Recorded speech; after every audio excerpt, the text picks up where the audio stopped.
மழையின் முக்கியத்துவத்தை பற்றி திருவள்ளுவர் அருளிய வான் சிறப்பு அதிகாரம் 2 குறள் 11 முதல் 20 வரை ஒரு சிறிய தொகுப்பு பார்ப்போமா? திருக்குறள் அதிகாரம் 3 நீத்தார் பெருமை.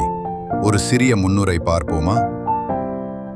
உலக ஆசைகளை விட்டுவிட்டு ஒழுக்கத்துடன் வாழும் உயர்ந்த மனிதர்களின் மகத்துவத்தை பற்றியும், தன் ஆசைகளை அடக்கி நல்ல வழியில் நடந்து பிறருக்கு நல்லதை செய்யும் மனிதர்களே உண்மையான பெரியவர்கள் என்று வள்ளுவர் சொல்லுகிறார். குழந்தைகளே, தினம் ஒரு திருக்குறள் சேனலில் நீத்தார் பெருமை பற்றி விரிவாக திருவள்ளுவர் என்ன கூறுகிறார் என்பதை பார்ப்போமா?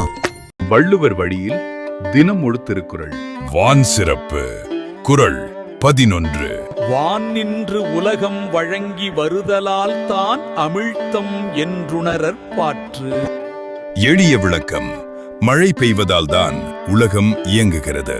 அதனால் மழையை அமிர்தம் போல மதிக்க வேண்டும்.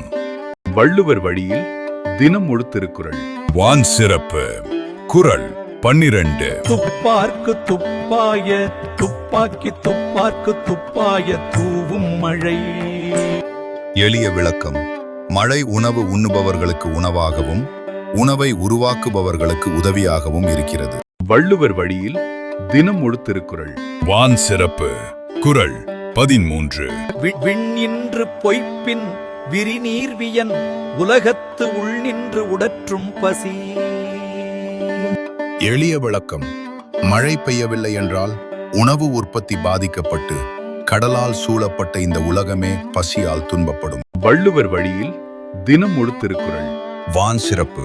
குறள் 14. ஏரின் உழாஅர் உழவர் புயல் என்னும் வாரி வழங்குன்றிக்கால். எளிய விளக்கம். மழை இல்லாத காலத்தில் ஏரிகளில் நீர் இல்லாமல் உணவு உற்பத்தி குறைவதால் உழவர்கள் விவசாயம் செய்ய முடியாது. வள்ளுவர் வழியில் தினம் ஒரு திருக்குறள். வான் சிறப்பு. குறள் 15. கெடுப்பதூவும் கெட்டார்க்குச் சார்வாய் மற்றாங்கே எடுப்பதூவும் எல்லாம் மழை. எளிய விளக்கம். மழை பெய்யாமல் இருந்தால் உலகில் உள்ள உயிர்களும் பயிர்களும் கெட்டுப்போகும், அதாவது அழித்து போகும். அதே நேரத்தில் மழை பெய்தால் பயிர்கள் வளர்ந்து மக்கள் வாழ்வு மேம்படும். வள்ளுவர் வழியில் தினம் ஒரு திருக்குறள். வான் சிறப்பு. குறள் 16. விசும்பின் துளி வீழின் அல்லால் மற்றாங்கே பசும்புல் தலை காண்ப அரிது. எளிய விளக்கம். வானில் இருந்து மழை துளி விழவில்லை என்றால் பூமியில் பசுமையான புல் கூட முளைக்காது. அதாவது மழை இல்லாமல் உலகில் உயிர்கள் வாழ முடியாது என்பதை கூறுகிறது. வள்ளுவர் வழியில் தினம் ஒரு திருக்குறள். வான் சிறப்பு. குறள் 17. நெடுங்கடலும் தன் நீர்மை குன்றும் தடிந்தெழிலி தான் நல்கா தாகிவிடின். எளிய விளக்கம். மழை பெய்யாமல் இருந்தால் பெரிய கடலும் தன் நீரின் தன்மையை இழந்து குறைந்து போகும். அதாவது கடலில் இருக்கும் நீர் கூட மழை மூலம்தான் தொடர்ந்து புதுப்பிக்கப்படுகிறது. மழை இல்லையெனில் கடலும் காலப்போக்கில் வற்றி போகும். வள்ளுவர் வழியில் தினம் ஒரு திருக்குறள். வான் சிறப்பு. குறள் 18. சிறப்பொடு பூசனை செல்லாது வானம் வரக்கு மேல் வானோர்க்கும் ஈண்டு. எளிய விளக்கம். மழை பெய்யாமல் வானம் வறண்டு விட்டால் இந்த உலகத்தில் கோவிலில் உள்ள தெய்வங்களுக்கு செய்யப்படும் திருவிழாக்களும் பூஜைகளும் கூட சிறப்பாக நடைபெறாது. வள்ளுவர் வழியில் தினம் ஒரு திருக்குறள். வான் சிறப்பு. குறள் 19. தானம் தவம் இரண்டும் தங்கா வியனுலகம் வானம் வழங்காத்தெனின். எளிய விளக்கம்.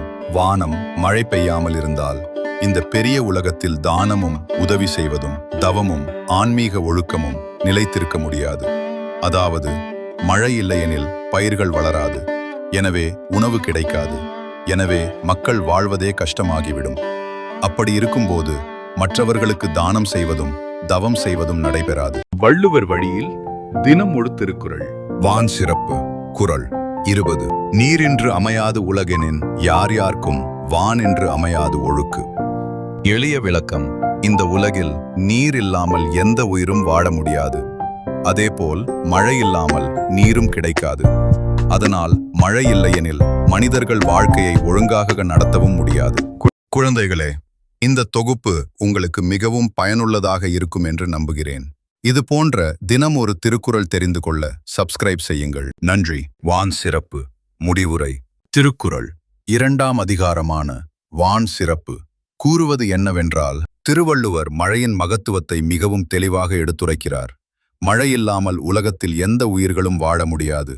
பசுமை, பயிர், உணவு, விவசாயம், செல்வம் இவை அனைத்திற்கும் அடிப்படை மழைதான். மழை என்பது இயற்கையின் மிகப்பெரிய அருள். அது இருந்தால்தான் உலகம் செழிக்கும், இல்லையெனில் உலகம் துன்பப்படும். அதனால் மழை உலக வாழ்வின் அடிப்படை என்று திருவள்ளுவர் இந்த அதிகாரத்தில் உணர்த்துகிறார். குழந்தைகளே, நாளை மற்றொரு குறளுடன் சந்திப்போமா? இது போன்ற தினம் ஒரு திருக்குறள் தெரிந்து கொள்ள சப்ஸ்கிரைப் செய்யுங்கள்.